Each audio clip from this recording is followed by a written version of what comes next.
এছাড়াও সৌদি আরব সহ মধ্যপ্রাচ্যের দেশগুলোর সঙ্গে মিল রেখে চাঁদপুরের হাজীগঞ্জ উপজেলার সাদরা দরবার শরীফ সহ জেলার প্রায় অর্ধশত গ্রামে আজ ঈদ উল ফিতর উদযাপিত হচ্ছে।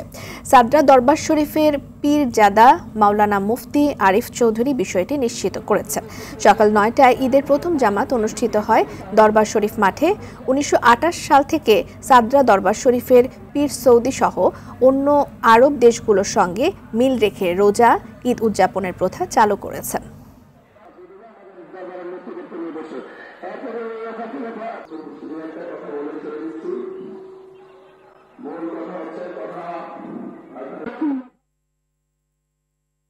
দর্শক, এই বিষয়ে বিস্তারিত জানাতে শরীয়তপুর থেকে সরাসরি যুক্ত হচ্ছেন সহকর্মী আসাদ গাজী।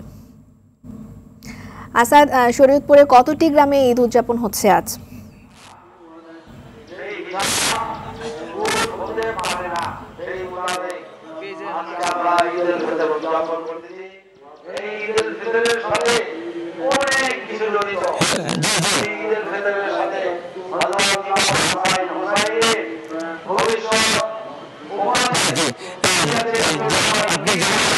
আমি এই মুহূর্তে যে জায়গাটিতে অবস্থান করছি এটা হলো শরীয়তপুরের দরবার শরীফ।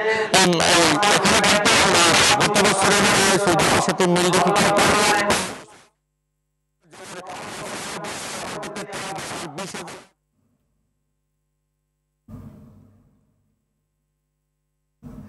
খুতবা পাঠ করা হচ্ছে শরীয়তপুর থেকে সরাসরি আমাদের সহকর্মী আমাদের জানাচ্ছিলেন। আমরা দেখছিলাম, এখন পর্যন্ত দেখছি যে খুতবা পাঠ করা হচ্ছে। মুসলমানরা যারা সেখানে আজকে সৌদির সাথে ঈদকে মিল রেখে ঈদ পালন করেন তারা সেখানে বসে ঈদের জামাত আদায় করছেন।